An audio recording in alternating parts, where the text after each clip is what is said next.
perbedaan tentang sebab-sebab kesesatan, tentang sebab-sebab ad-dhalal, asbabud dhalal, dan tanda-tanda orang yang sesat.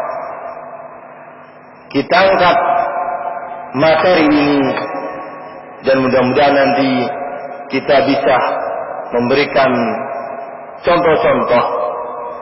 Kita angkat materi ini adalah dalam rangka supaya kita terhindar dan menjauhi hal-hal yang menyebabkan kesesatan.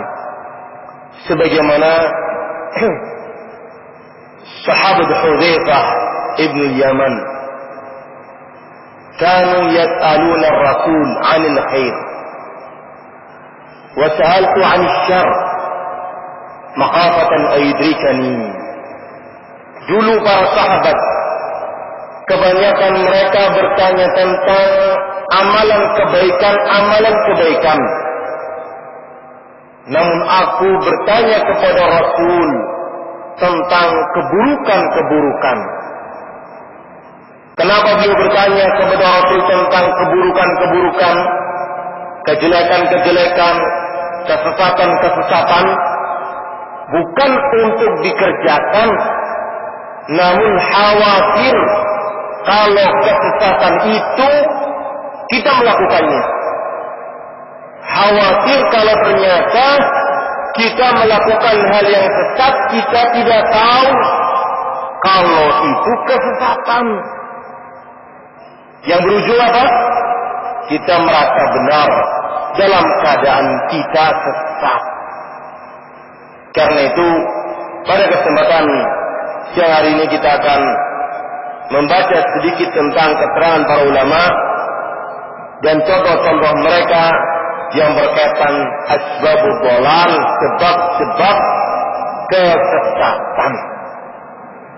Hadirin kaum muslimin yang kami muliakan, kita baca ucapan beliau, khata'u ghairil mujtahidi zayhun sababuhu tahkimul hawa wa ittiba'ul mutasyabih wa mufaraqatul jamaah. Kesalahan yang timbul bukan dari seorang yang ahlul ijtihad, bukan dari seorang yang terkenal kegigihannya dalam membela sunnah, maka kesalahan tersebut namanya adalah zayd, penentangan. Sebabnya itu ada 3. Secara global kata beliau, sebabnya itu ada 3. Yang pertama, tahkimul hawa. Tahkimul hawa, penghukuman sesuatu dengan hawa nafsu. Menetapkan ini boleh, sandarannya hawa nafsu. Ya, mengatakan ini hak, ini batil. Tidak punya ilmu dan tidak mau tahu ilmu. Ini benar hawa nafsu. Ini sebab pertama. Kemudian yang kedua, wattiba'ul mutasyabih, mengikuti hal-hal yang mutasyabih, mencari-cari hal-hal yang masih samar-samar. Gemarnya itu dengan perkara yang masih samar, bisa ditarik sana, bisa ditarik sini. Nanti insyaallah akan kita jelaskan. Dan yang ketiga adalah wa mufaraqatul jamaah, memisahkan diri dari al-jamaah. Al-jamaah yang dimaksudkan di sini adalah Rasulullah dengan para sahabat. Al-jamaah bukan sembarang jamaah yang dimaksudkan, namun menyelisihi, memisahkan diri dari jamaahnya Rasulullah dengan para sahabat. Ini juga sebab yang ketiga. Hadirin kaum muslimin rahimakumullah jami'an.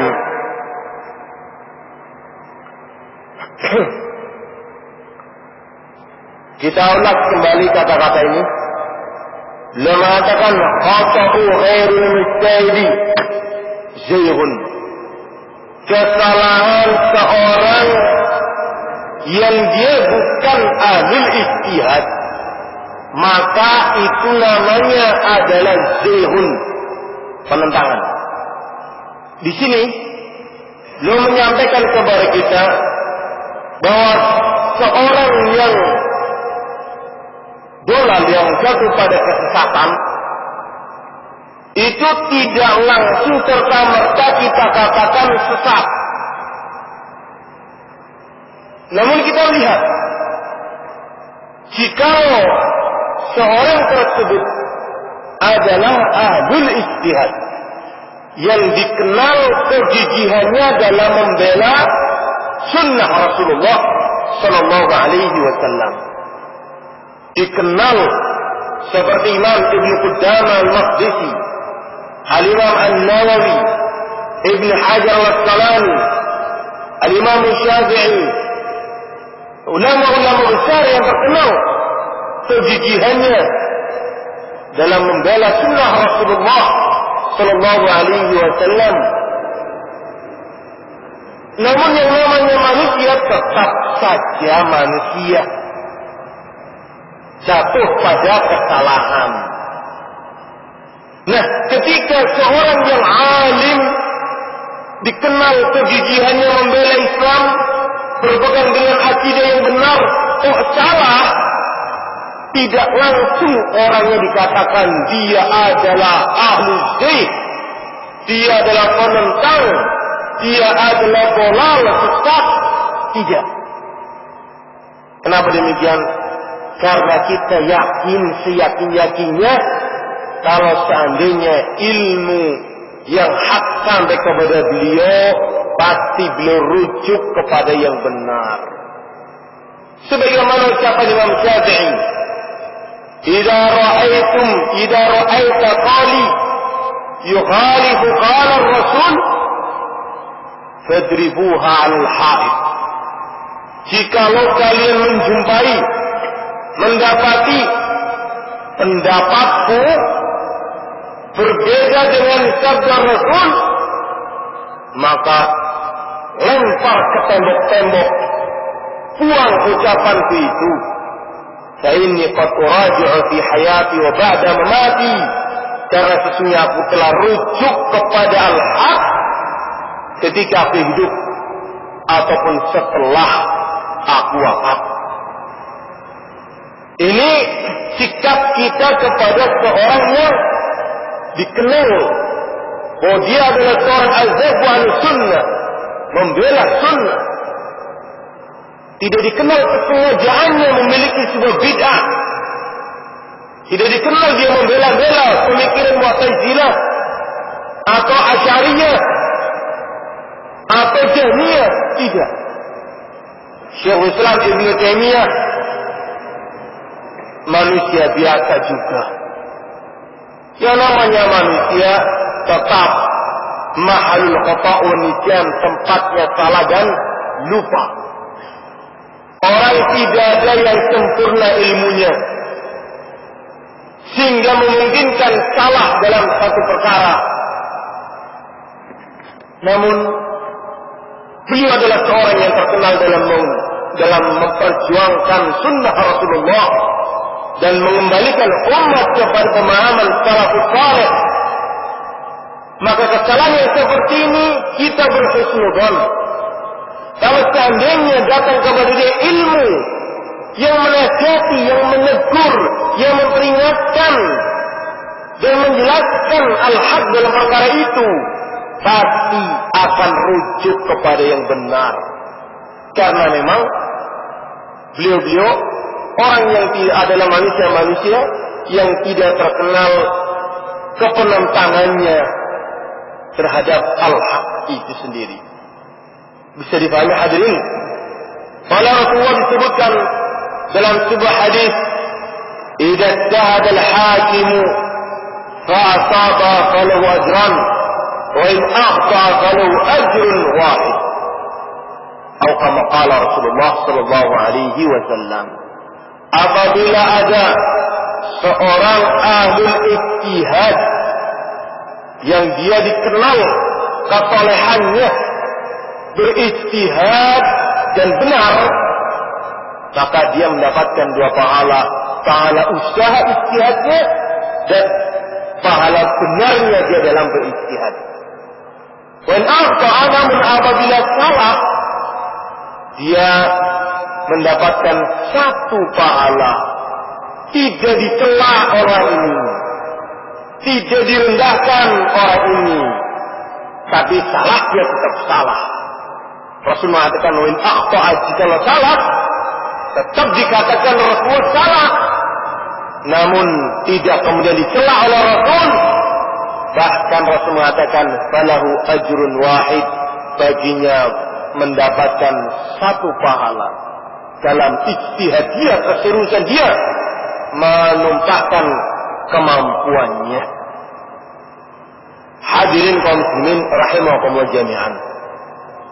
Sekarang yang kita akan masuk adalah seorang yang bukan ahli ijtihad, seorang yang tidak dikenal membela sunnah, wa nasiru sunnah wa qani'ul bid'ah, membela sunnah dan menganjurkan bid'ah, tidak dikenal seperti itu. Maka kesalahan-kesalahan itu yang terkumpul pada mereka itu sebabnya ada 3. Perlu kita tahu di hadis Hudzaifah bin Yaman disebutkan oleh Rasulullah sallallahu alaihi wasallam, akan datang nanti sayati alaikum du'atun ila abwabi jahannam man ajabuhum qadhafuha ilaih. Akan datang nanti di satu zaman dai-dai, pendakwah-pendakwah yang mengajak manusia ke pintu-pintu neraka jahanam. Man ajabuha, siapa saja di antara kalian yang menerima dakwahnya orang tersebut, maka orang itu akan melemparnya ke dalam neraka jahanam. Ini sudah diberitahukan oleh Rasulullah akan adanya dai-dai, penyeru-penyeru yang bukan menyeru kepada al-haq, namun menyeru kepada al-batil. Abwaab jahannam, menuju pintu-pintu jahannam. Apa sebab-sebab kesesatan itu? Tadi saya sudah sebutkan, saya sudah terjemahkan, kata Syekh Abdullah Salbilan ada 3. Yang pertama, hawa nafsu. Yang kedua, mengikuti atau mencari-cari ayat-ayat atau hadis-hadis yang masih samar. Dan yang ketiga adalah menyelisihi al-jamaah, tidak mau mengikuti Rasulullah dengan para sahabat beliau. 3 hal inilah yang menyebabkan manusia sesat. Hadirin kaum muslimin yang kami muliakan,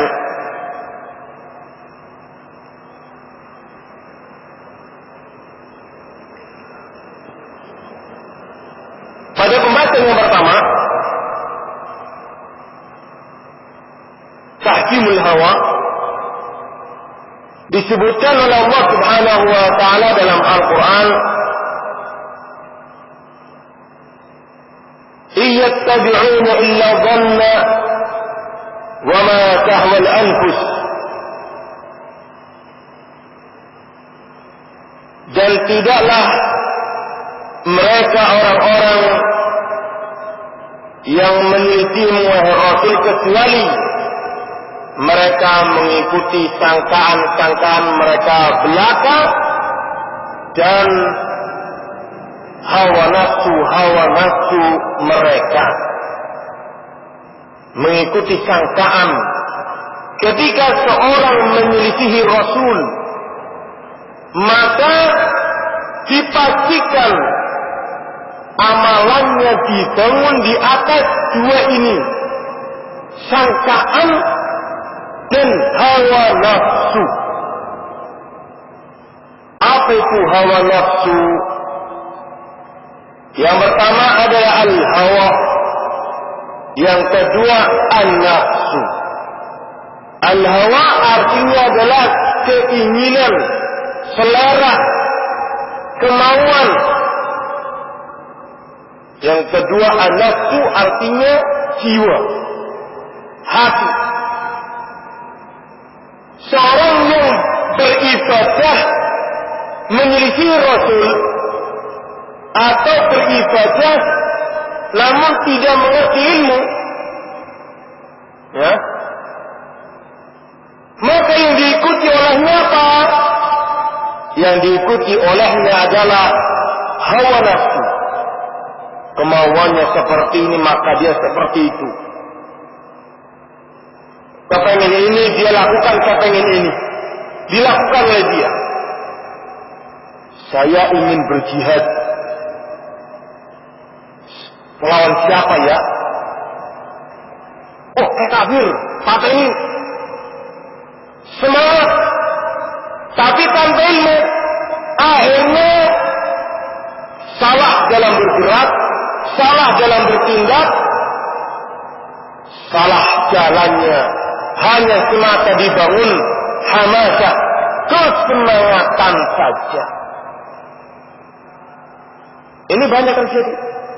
Ada orang gemar ibadah, gemar zikir, gemar wirid, tapi tidak mau mengikuti Rasul.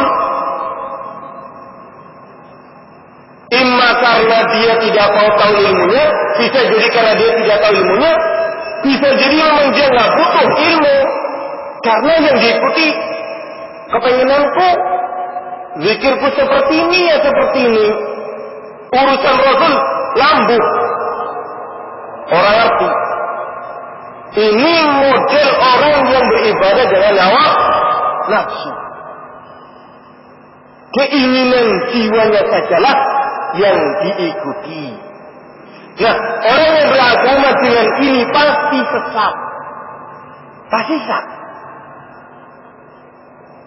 Walaupun dia tahu ayat, walaupun dia tahu hadisnya, namun dia telah memiliki prinsip, keinginan, sebuah pegangan pijakan tertentu selain nafsu, maka dia tetap dahulukan itu.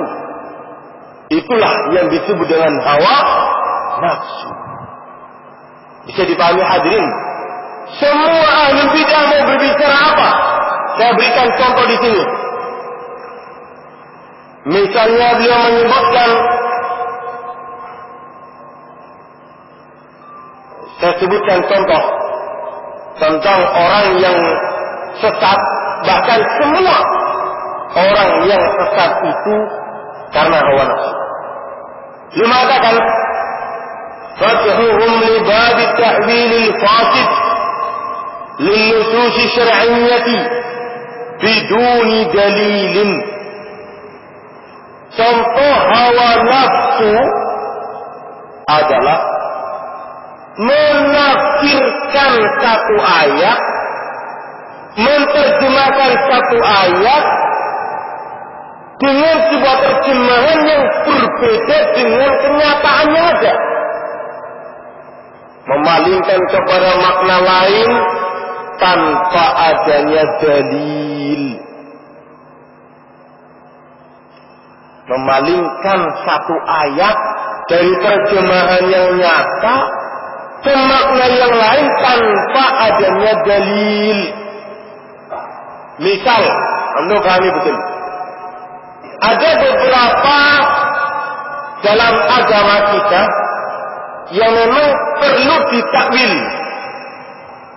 Tapi takwilnya takwil memalingkan makna dari yang nyata ke yang lain dengan dalil. Rasul menyatakan dalam sebuah hadis, "Idza dakhala ahadukum al-khala falyaqul a'udzu billahi minal khubuthi wal khaba'ith." Apabila seorang di antara kalian dakhala, fi'il apa dakhala? Fi'il madhi, telah masuk. Apabila seorang di antara kalian telah masuk ke dalam WC, maka ucapkanlah doa masuk ke dalam WC. Bacanya doa di luar apa di dalam? Di luar apa di dalam apa? Di luar. Dari mana kalian tahu? Padahal Rasul menyebutkan dengan fi'il madhi, idza dakhala ahadukum, apabila seorang telah masuk ke WC, ucapkanlah doa. Jenengan nyalai dalil atau dalil yang nyalai jenengan? Dalam hal ini ada ta'wil yang dimuatkan oleh hadis ini, bukan setelah masuk, tapi ketika akan masuk. Dari mana kita tahu itu? Prakteknya Rasulullah Sallallahu Alaihi Wasallam. Bisa dipahami? Ini dia. Itulah dia. Satu kata-kata dimaknakan kepada makna lain. Semisal qad qamatis shalah, qad qamatis shalah. Apa terjemahannya? Sungguh telah ditegakkan sholat, sungguh telah ditegakkan sholat. Padahal qomat sebelum sholat, apa setelah sholat? Kalau jenengan ahli bahasa, qomatnya setelah selesai, assalamualaikum, assalamualaikum, baru qomatis sholat gitu. Sholat telah selesai gitu. Tapi prakteknya Rasul tidak. Demikian. Ini berarti mentakwilkan sesuatu dengan dalil. Nah sekarang ahlul ahwa gemarnya main di bidang ini. Ayat ditafsirkan ke makna lain tanpa dalil.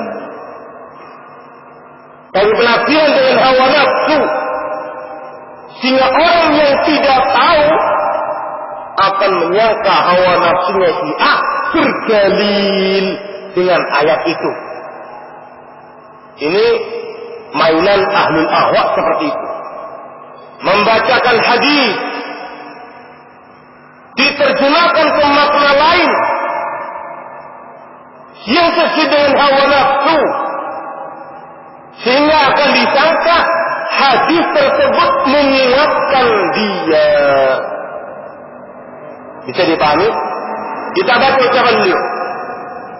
Walaqad kana hadzal amru min a'zami awamil tafarruqatil ummatil islamiyah. Sungguh hal ini adalah sebesar-besar faktor terpecahnya Islam, bahkan umat-umat sebelum ini. Yaqul Ibnu Qayyim rahimahullah, berkata al-Imam Ibnu Qayyim rahimahullah, wa bil jumlati faqtiraq ahli kitab wa iftiraq hadhihi al-ummah ala 73 firqa innama ajabahu at-ta'wil. Al-Imam Ibnu Qayyim menyebutkan, sesungguhnya tak lain yang menyebabkan terpecah-pecahnya ahli kitab, dan juga yang menyebabkannya terpecah-pecahnya umat ini menjadi 73 golongan bahkan lebih, itu karena faktor ini. Ayat diterjemahkan, difahami, ditakwilkan ke makna yang lain dengan hawa nafsu, seperti yang terjadi di ahlul kitab. Ahlul kitab Yahudi dan Nasara sampai hari ini sudah tidak lagi mereka ketahui kitab suci mereka yang asli mana, tidak diketahui lagi. Sungguh, kalau seandainya disebut oleh para ulama, kalau seandainya tidak ada jaminan dari Allah Subhanahu wa Ta'ala dalam Islam ini akan adanya penjagaan dari Allah, yang akan terjadi seperti Yahudi dan Nasara. Allah sebutkan dalam Al-Quran, Inna nahnu nazzalna zikra wa inna lahu lahafidun. Sesungguhnya kamilah yang menurunkan az-zikra, yakni al-Islam. Sebagian ulama menyebutkan Al-Quran. Dan sesungguhnya kamilah yang akan menjaganya. Kalau tidak ada jaminan dari Allah, Allah yang menjaganya, niscaya yang akan terjadi pada umat ini seperti yang terjadi pada Yahudi dan Nasara.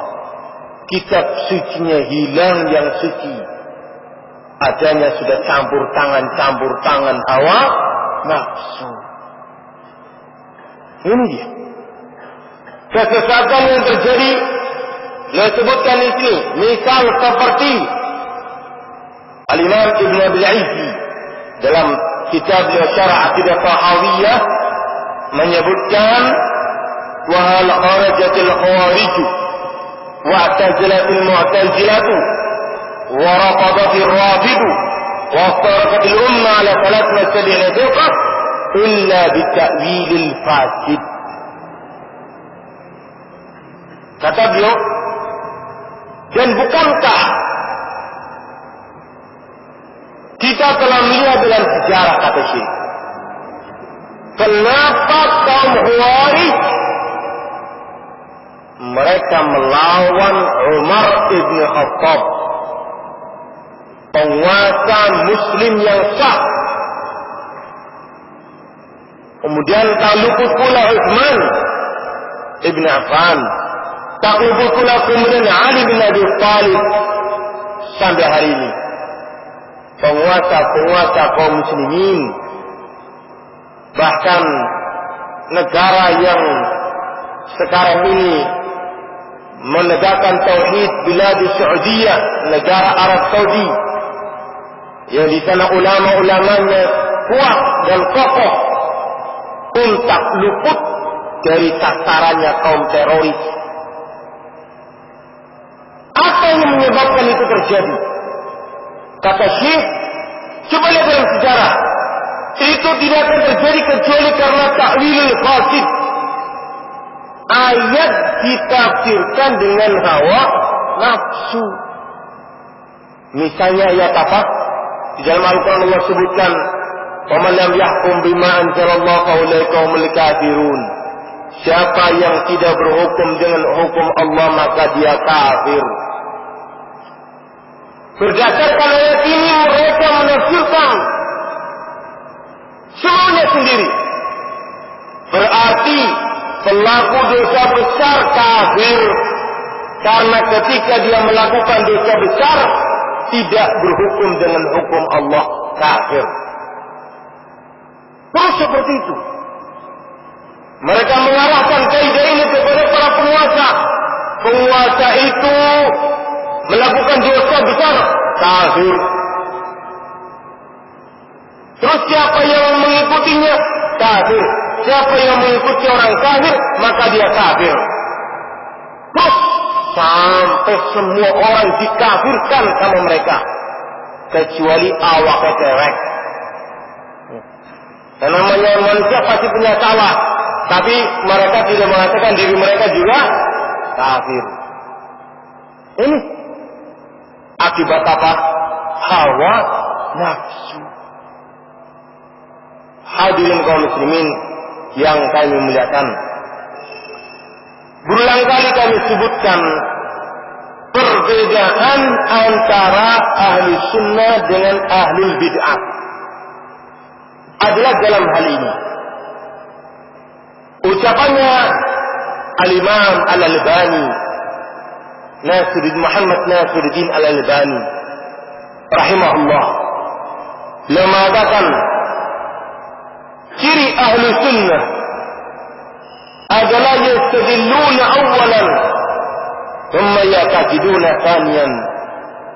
Ciri ahli sunnah, mereka berilmu dulu, berdalil dulu, barulah kemudian mereka meyakini sesuai dengan dalil itu. Berilmu dulu, baru kemudian mereka beramal sesuai dengan dalil tersebut. Sehingga mereka aman dari hawa nafsu. Tidak tercampuri akidah mereka dengan hawa nafsu. Karena mereka mengharuskan berilmu dulu, baru meyakini. Berilmu dulu, baru beramal. Tidak mengedepankan selera, tidak mengedepankan keinginan dia ataupun keinginan orang lain. Tidak. Masya Allah, jelas ya. Adapun kalau ahli bid'ah, lo katakan mereka ya'taqiduna awalan thumma yastadilluna thaniyan. Mereka punya prinsip dulu, mereka punya keyakinan terlebih dahulu, baru kemudian mereka mencari dalil. Mereka mengikuti selera hawa nafsunya dulu, barulah mencari ilmu. Akhirnya mereka sesat, namun mereka merasa tidak sesat. Ini pengikut-pengikut hawa nafsu.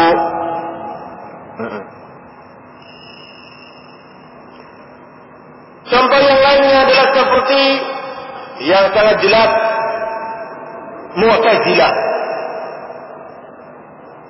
Aliran ini mendahulukan akal daripada wahyu. Mu'tazilah. Dalam hal asma wa sifat, hadirin sudah paham tentang perkara ini. Mereka menolak nama Allah dan sifatnya. Di antara mereka ada yang menolak sifat, menetapkan nama. Ini mereka. Kalau ditelusuri, kenapa kok seperti itu? Bukankah yang ditolak ayat? Bukankah yang ditolak hadis? Demikian pula dengan Asy'ariyah. Mereka mengatakan 20 nama Allah dan sifatnya. Padahal Rasul menyebutkan 99 nama. Kenapa sih kok seperti itu? Tak lain jawabannya karena hawa nafsu. Lawang aku ingin 20 ya 20. Jawabannya lawang ingin, inilah hawa nafsu. Tidak mau tahu tentang ilmu dan tidak mau tunduk dengan ilmu. Itu hawa nafsu. Bisa ditanya hadirin? Ya? Jelas-jelas ayat menerangkan nama Allah yang sedemikian banyak. Rasul menyebutkan 99 nama. Walillahi inna lillahi tis'atan wa tis'ina isman mi'atun illa wahidah. Allah sesungguhnya memiliki 99 nama, 100 kurang 1. Pendadak 20. Jadi kangen di kalau bukan mengikuti wujud dawek, Bapak. Itu hawa nafsu. Bisa dipahami hadirin? Ini dia. Apa yang menyebabkan mereka seperti itu? Perhatikan. Sekali lagi, mereka menggunakan ayat bukan pada tempatnya. Penafsirannya, pemahamannya tidak sesuai yang dimaukan, namun dengan hawa nafsu. Mereka membaca dalam Al-Quran ayat Allah Subhanahu wa Ta'ala, "Laisa kamitslihi syai'un." Tok sampai di situ. Tidak ada yang serupa dengan Allah sama sekali. Mereka memotong ayat sampai di sini. Sehingga kata mereka, kalau kita menetapkan Allah memiliki nama, Allah memiliki sifat, pasti kita akan jatuh pada menyerupakan Allah dengan manusia. Allah memiliki sifat kasih sayang, manusia juga ia punya sifat kasih sayang. Allah memiliki sifat yuhibbu, mencintai, manusia juga memiliki sifat mencintai. Allah memiliki sifat yafrah, gembira, manusia juga memiliki sifat gembira. Bahkan disebutkan dalam hadis Allah memiliki sifat yadhaku ala ahadikum, Allah tertawa. Manusia punya sifat tertawa. Berarti kalau kita tetapkan nama dan sifat Allah, kita akan jatuh pada menyerupakan. Padahal Allah sebutkan dalam Al-Quran, tidak ada yang sama dengan Allah sama sekali. Berarti mana? Milih mana kalian? Menetapkan sifat-sifat Allah, kalian berarti bertentangan dengan ayat tidak ada yang sama dengan Allah sama sekali. Atau kalian tolak nama dan sifat Allah itu demi memegangi ayat tidak ada yang serupa dengan Allah sama sekali. Milih mana jenengan? Paham atau ini Bapak? Ya. Mu'tazilah mengatakan berdalil laisa kamitslihi syai'un, tidak ada yang serupa dengan Allah sama sekali. Kalau kita mengatakan Allah punya tangan, berarti kita menyatakan sama dengan manusia. Manusia juga punya tangan. Berarti Anda bertentangan dengan ayat ini. Bertentangan tidak apa? Kata mereka bertentangan. Adapun Ahlus Sunnah mengatakan tidak bertentangan. Kita meyakini nama Allah dan sifatnya tanpa menyerupakan dengan makhluknya. Tapi kata mereka tidak. Kalau kita menetapkan nama bagi Allah dan sifat bagi Allah, berarti kita jatuh pada penyerupaan. Dan itu dilarang. Berarti tolak semua nama dan tolak semua sifat Allah. Ini kaum Mu'tazilah menerjemahkan dan menetapkan ayat dengan hawa nafsu. Bisa dipahami hadirin. Demikian pula kaum Sufi. Bid'ah dalam hal ibadah sangat banyak. Mau azan didahului dulu dengan tetap mengek sebelum Allahu Akbar. Ya. Kemudian juga mau takbiratul ihram juga seperti itu. Antara azan dengan qomat yang seharusnya disyariatkan untuk berdoa, la tu'adid du'a bainal adzanain, tidak akan ditolak doa yang diucapkan antara azan dan qomat, malah diganti dengan apa? Seperti itu. Nah. Ini dan itu, ini dan itu. Ketika diterangkan, jane kados niku mboten nonton ajaran Pak. Niku mboten nonton dalile. Tapi apakah dia menerima? Apakah dia kemudian, oh mas nuwun mas, ngenjing kula mboten lakokaken malih? Apakah itu langsung? Tidak. Jawabannya dia main sedeng kayak dia kok. Hawa nafsu. Itulah sebab kesesatan. Kita pun bisa sesat sekali kaum muslimin. Bisa sesat. Selama kita masih hidup, kesesatan itu tetap mengancam kita. Waspada dari hawa nafsu. Ini dia. Disebutkan oleh beliau di sini keterangan demi keterangan dari beliau Syekh Abdullah Shalih Al-Utsailan. Saya bacakan saja di sini.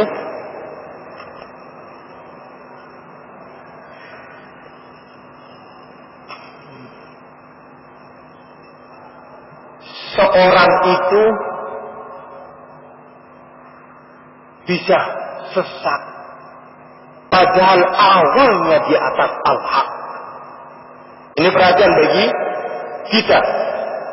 Awalnya orang itu benar, awalnya orang itu memperjuangkan sunnah, lambat laun syaitan memainkannya, akhirnya sesat.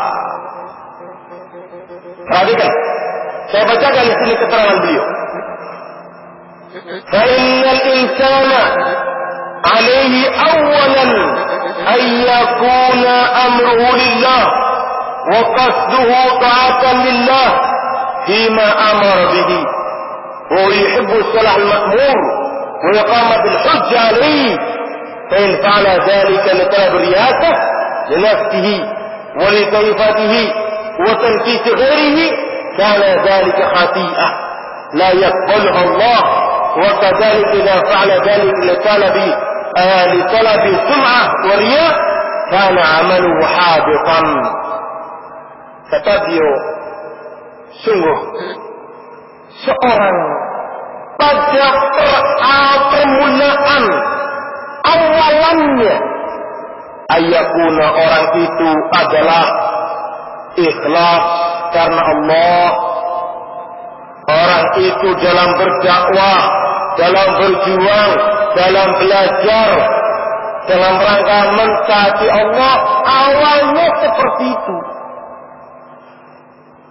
Dan dia adalah seorang yuhibbus salah al-ma'mur bihi. Ketika dia berdakwah, dia itu menginginkan kebaikan bagi umat. Ini masih baik. Yang diajarkan Al-Quran, yang diajarkan As-Sunnah, yang diajarkan kebaikan-kebaikan kepada umat awal. Namun ketika orang itu sudah mulai dirasuki hawa nafsu, semisal dia menginginkan supaya menjadi tokoh atau ingin ditokohkan atau ingin dipuji, mulailah hawa nafsu bermain di situ. Materinya tetap Al-Quran, Al-Hadis, namun sudah ada keinginan duniawiyah, ingin dipuji, ingin dikatakan tokoh, ingin dikatakan ustadz besar, ingin dikatakan guru besar. Niatan ini, walaupun materinya pertama masih apa? Baik. Bisa dipahami ini kaum muslimin? Ini akan kelihatan nanti. Lambat laun dia akan bagaimana dalam dakwahnya. Kemudian dia mengatakan, ثم إذا رجع لي ذلك أوذي أو نسب إليه أنه مخطئ ورجعه فاسد طلبت نفسه الانتصار لنفسه. Karena niatan yang sudah salah, ketika suatu hari dia dibantah oleh seorang ustaz akan kesalahannya, dalam kondisi dibantahnya dengan cara yang baik, dinasihati dengan cara yang baik, tapi karena sudah ada hawa nafsu tadi bersokong, nasihat tersebut ditolak oleh dia. Saya dinasihati ya, dan kalau saya manut, saya akan di bawahmu berarti. Sorry teman sih. Tidak mau. Itu hawa nafsu. Muncul itu nanti. Ucapan-ucapannya sudah mulai. Dakwahnya sudah mulai. Isinya nempalan ustaz yang kemarin nasihati. Karena apa? Dia merasa ada saingan guna meraih kedudukan sebagai tokoh di tempat tersebut. Hawa nafsu itu bukan? hawa nafsu. Hati-hati ini. Ya. Kemudian kata beliau, "Au udiya, au nusiba ilaihi annahu mufti." Atau suatu hari dia merasa dilecehkan atau merasa kehormatannya berkurang karena ternyata mad'unya mamanya yang tadinya banyak yang datang ini sekarang berkurang umpamanya. Itu pengaruh. Yang tadinya dihormati kemudian kurang merasa dia. Biasanya dijemput kami mobil, siki kami motor. Wah, aku semudun kita. Umpamanya besok mangkat numpak motor banyak ya. Wah, numpak motor dewek. Wah. Orang yang sejaga demi hawa nafsu, percikan sedikit saja itu menjadi masalah. Ingat itu. Dan ini mengerikan.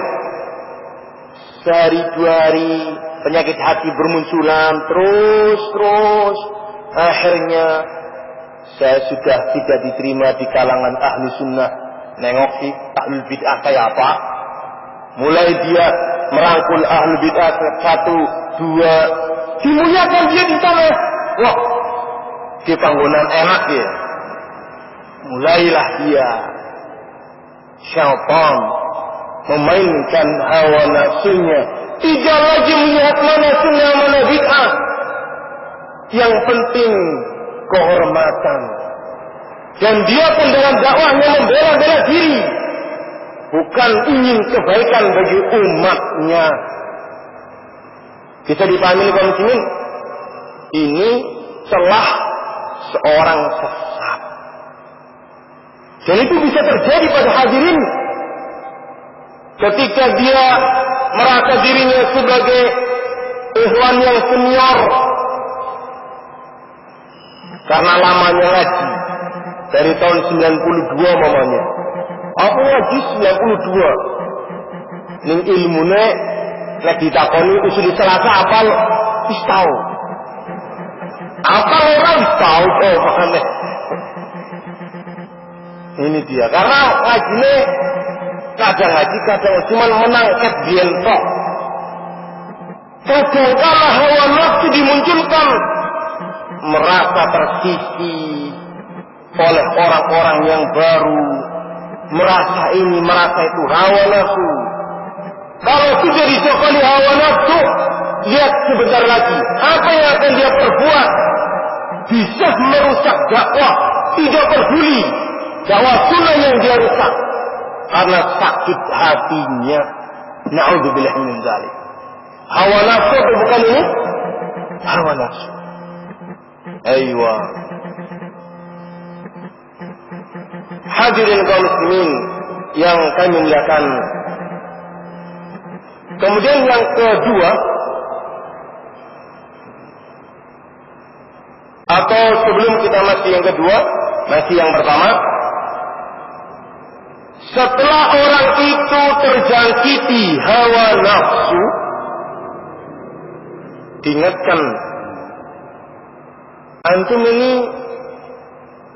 melakukan sebuah pelanggaran. Kenapa antum ini tidak tegas terhadap ahli bid'ah yang sudah nyata-nyata kebidahannya?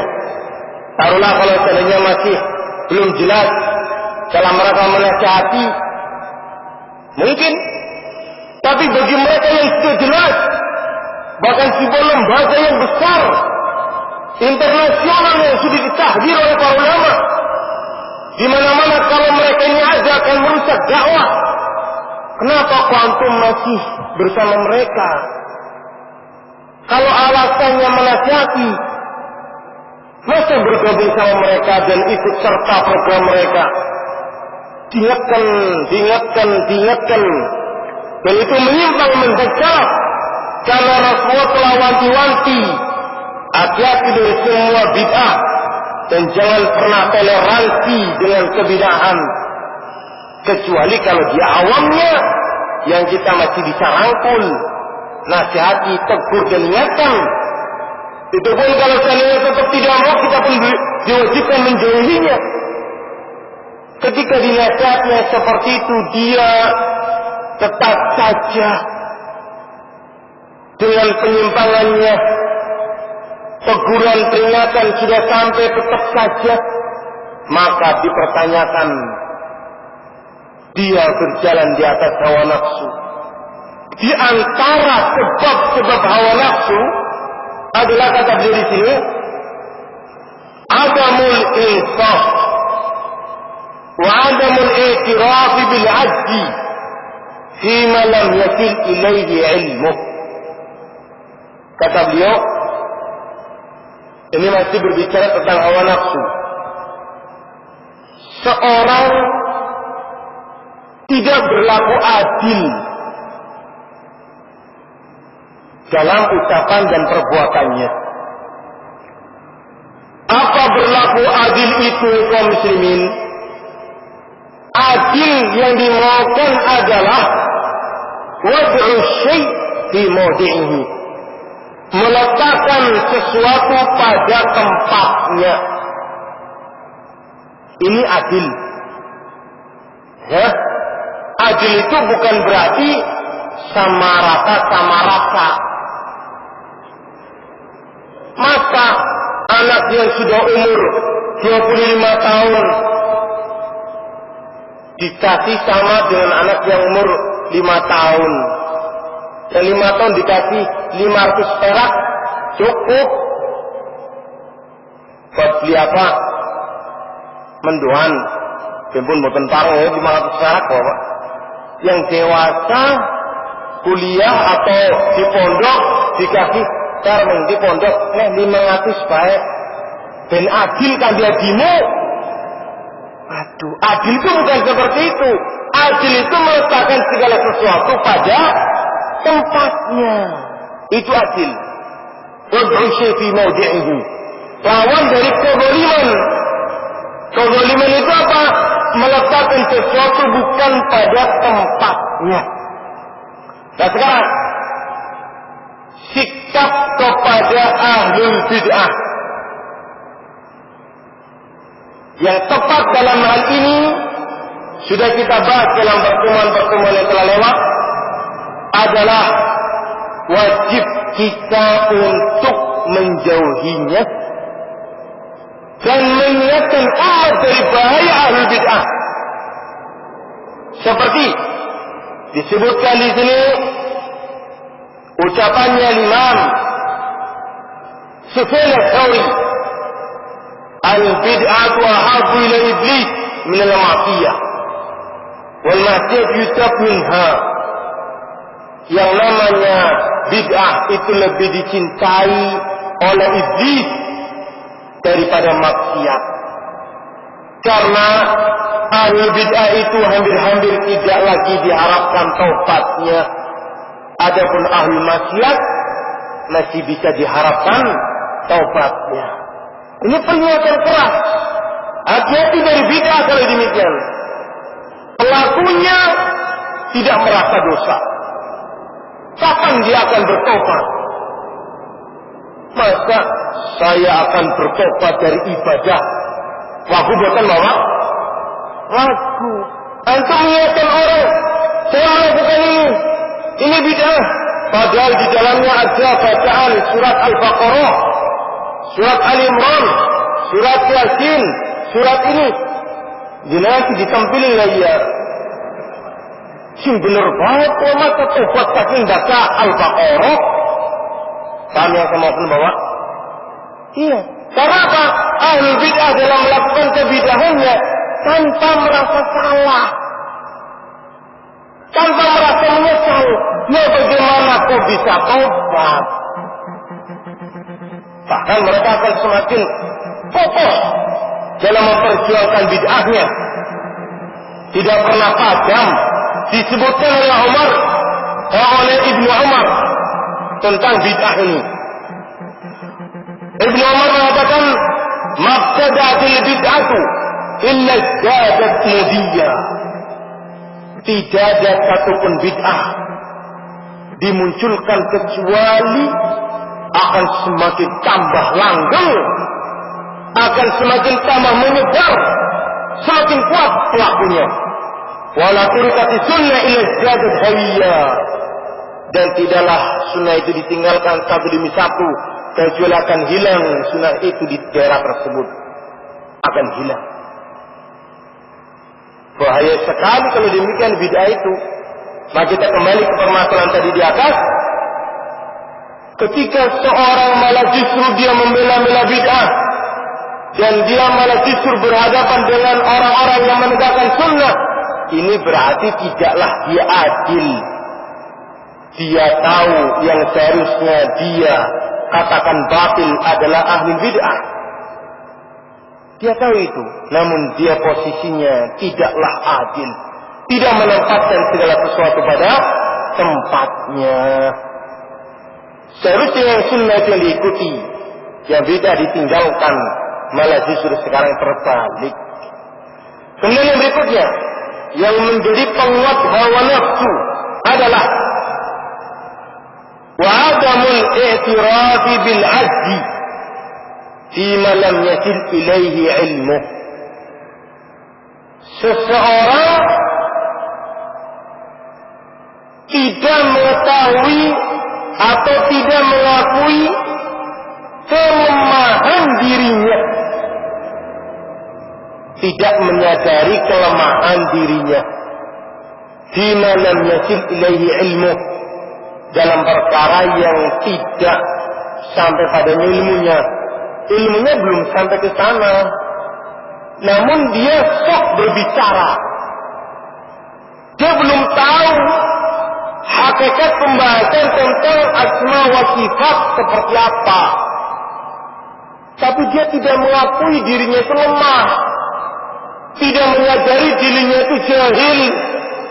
Akhirnya memaksakan diri berbicara tentang asma wa sifat. Hal ini menyebabkan jatuhnya dia dengan hawa pada hawa nafsu. Ini orang itu maunya tahu diri. Rahimallahu ra'an arafa qadr nafsi. Semoga Allah merahmati seseorang yang tahu kadar dirinya. Kalau tidak tahu ya jangan ngomong, jangan sok pinter. Karena inilah yang menyebabkan manusia jatuh pada hawa nafsu. Ini dia. Apapun itu bidangnya, bidang akidah, kamu harus menyadari kelemahan dirimu. Dalam bab ini saya belum pernah mendalaminya. Maaf, saya tidak tahu. Saya tahu hanya dari beberapa sisi yang lain. Ini sudah muadzan? Belum? 5 menit lagi? Sampai jam 3. Kasih sabarnya ya Bapak. 10 menit paling. Orang yang tidak mengakui dan tidak menyadari kelemahannya cenderung jatuh pada hawa nafsu. Dalam hal apapun. Dalam hal akidah, dalam hal ibadah. Ketika dia tidak menyadari dirinya lemah, pun akan jatuh pada hawa nafsu. Demikian pula dalam hal yang berkaitan dengan permasalahan umpamanya terjadi fitnah umpamanya. Pergolakan. Ini perhatikan. Permasalahan belum jelas. Dibicarakan oleh para ulama di negeri Saudi, di negeri Yaman tentang fitnah tersebut. Kita ini bukan kapasitasnya orang yang ikut berbicara. Permasalahannya permasalahan antara ulama dengan ulama. Maka yang membicarakannya ulama yang lebih alim. Yang menasihati, yang membicarakannya adalah ulama. Para masyayikh, para syekh yang berbicara. Kita yang di desa Klutuk, Cuap-cuap melu keminter teman kowe. Buknya tahu kadar dirimu, lemah ilmumu. Kamu tahu hanya sekecil toh. Harus sadari itu. Karena kalau tidak, kamu akan jatuh pada hawa nafsu. Bahaya tidak apa? Bahaya. Orang itu harus tahu pada diri. Lam yasil ilmu. Tatkala ilmunya belum menguasai secara utuh permasalahan ini, maka diam. Jangan berbicara. Baik masalah apa saja. Permasalahan terjadi antara keluarga si A dengan keluarga si B, bentrok. Atau suami istri, bentrok. Ini kan permasalahan. Ketika kita belum tahu ilmunya secara mendalam, kita harus tahu diri. Saya tidak tahu ilmunya, saya lemah. Kalau saya ikut berbicara, bahaya malah. Jangan-jangan nanti yang saya benarkan adalah yang salah. Yang saya salahkan adalah yang benar. Harus tahu diri. Inilah sebab mengapa manusia jatuh pada hawa nafsu. Karena apa? Tidak menyadari kelemahan dirinya. Ada mengiktiraf bil ajzi. Tidak mengakui kalau dia lemah. Maka dia pun ikut berbicara. Hadirin kaum muslimin rahimakumullah jami'an. Ini sebab yang pertama. Ada berapa sebabnya? 3 secara global. Yang kedua, gemarnya itu mencari-cari ayat yang masih samar, guna bisa dipalingkan ke hawa nafsunya. Ya. Dan ini ada pembahasan tersendiri, namun insyaallah sudah sering dibahas tentang yang kedua ini.